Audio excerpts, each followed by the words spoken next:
Good morning, this is John Dunn here at the Goldcrop trial site in Shanagary, and I thought I'd give you a brief update on our winter barley trial plots and the winter barley crop. So the crop here was sown on the 29th of September, which would be quite early for this part of the world. We don't get much frost, we're very mild, and I suppose the risk with going that early would be BYDV would be the first thing, and secondly take all would be exaggerated if you were to go earlier in the autumn. Now the majority of the varieties in these trials now are BYDV tolerant. The surrounding crop is a new BYDV 6-row called Litoral. So genetically we've negated greatly the risk of BYDV.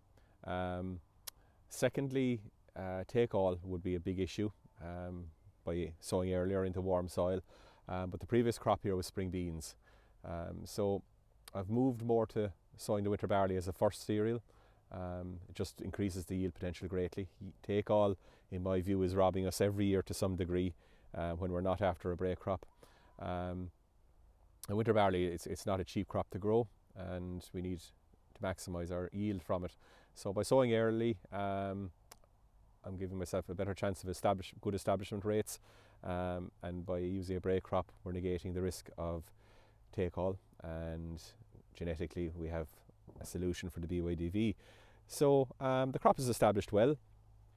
I'm just doing a few plant counts there, and we're around 280 plants per metre squared. Not quite at the target of 300, but pretty close. So I'll be happy with that.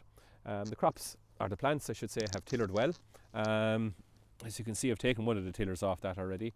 A little bit of mildew turning up, which wouldn't be surprising when you're sowing early, if I can get that into focus.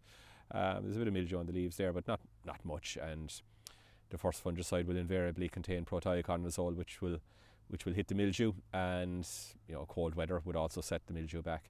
So I'm happy with the crop in general. The first bit of hunger just starting to appear in it.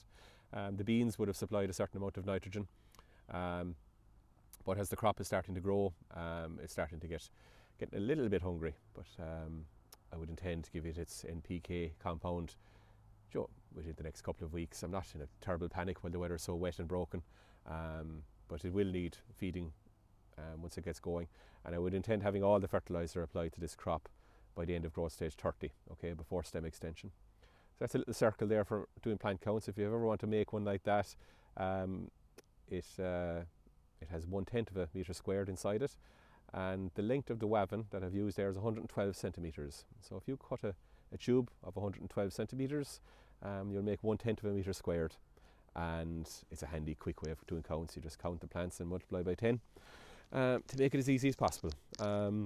It's had weed control and an aphicide in the autumn, in November. You might ask, why am I giving an aphicide when I've got BYDV tolerance? Well, there are some varieties in there without BYDV tolerance, and while tolerance gets you most of the way in terms of BYDV protection, you can still have a small yield loss if you have bad infection. So I'd like to put on an aphicide. Little bits of groundsel through the crop, but not much. They can be taken care of later on.